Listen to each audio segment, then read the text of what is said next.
रेत माफियाओं के हौसले बुलंद हैं, शराब माफिया के हौसले बुलंद हैं, ट्रांसपोर्ट माफिया के हौसले बुलंद हैं। कसडोल में, बलौदाबाजार जिले के कसडोल विधानसभा की गिधौरी में एक नौजवान लड़के को खंबे में बांधकर पीटा गया।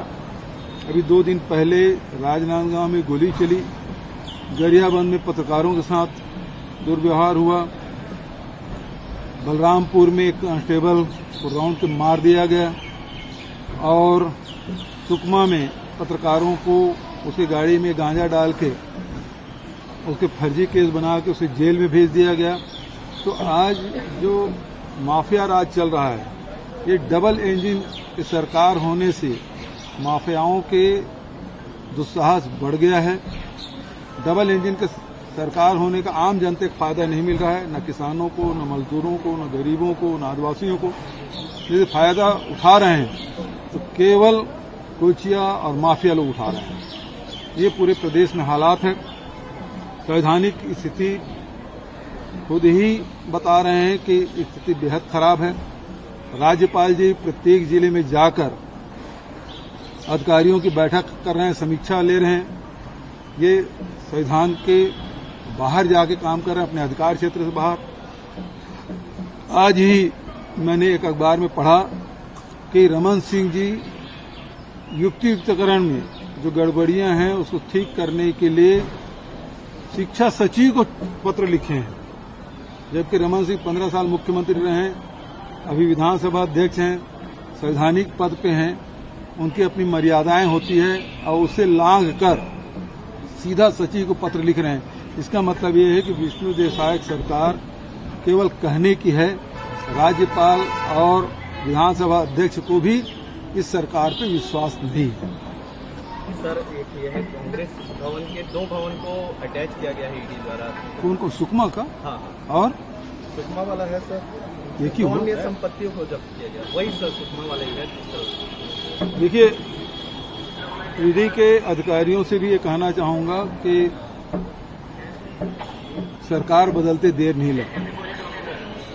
भारतीय जनता पार्टी को भी ये कहना चाहूंगा कि सरकार ये कोई तानाशाहों का देश नहीं है, ये प्रजातांत्रिक देश है और इनके भी कार्यालय हैं। आज हमारे एक कार्यालय बंद किए हैं, तो फिर देश भर में भारतीय जनता पार्टी, आरएसएस के जितने कार्यालय हैं वो फिर जांच के दायरे में आएंगे। इस बात को समझ लेना चाहिए। सर, निशिकांत दुबे कह रहे हैं सर 2008 में मुंबई धमाका हुआ, 175 लोग मारे गए, 350 लोग घायल हुए। भारत ने हमला नहीं किया क्योंकि 2009 में चुनाव होने वाला था। कांग्रेस ने सिर्फ वोट बैंक के लिए, राजनीति के लिए आतंकवाद का समर्थन किया है। दोनों की तुलना कर लीजिए। निशिकांत दुबे जी उनके केंद्र के सरकार के ब्लू आई बॉय हैं और उन्होंने बॉम्बे धमाके की बात उन्होंने की। दोनों की तुलना कर लीजिए। पहली बात तो यह है, घटना के तत्काल बाद मनमोहन सिंह की सरकार ने एनएसजी उतार दिया था, ठीक है, और सारे आतंकवादी मारे गए, कसाब पकड़ा गया, उसके बाद में फांसी हुई। सारे सबूत लेकर दुनिया के देशों के पास गए और आतंकवादी देश घोषित होते होते पाकिस्तान बचा था। तीसरी बात, उस समय के गृह मंत्री का इस्तीफा हुआ था, मुख्यमंत्री की इस्तीफा हुआ था, राज्य के गृह मंत्री की इस्तीफा हुआ था। अभी जो घटना घटी पहलगाम में, तो एनएसजी नहीं उतरा, गृह मंत्री उतरे। 4 या 5 आतंकवादी थे, आज तक के पकड़ा नहीं गया। 22 अप्रैल की घटना है। तीसरी बात, गृह मंत्री जी कब इस्तीफा देंगे?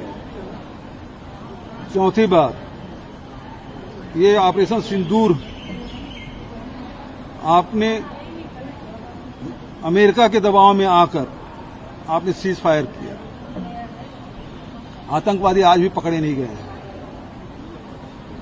वहां तो सब कुछ हुआ, यहां आतंकवादी पकड़े नहीं गए। सेना के शौर्य को भी आपने दबाने की कोशिश किया।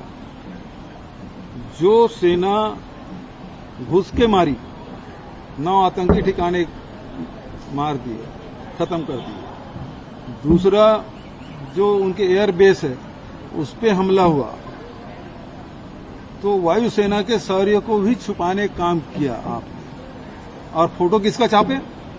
सेना के अधिकारियों जवानों के नहीं, प्रधानमंत्री की फोटो आप रेलवे टिकट में कर रहे हैं, पोस्टर में आप छाप रहे हैं प्रधानमंत्री। ये अंतर है मनमोहन सिंह जी और नरेंद्र मोदी।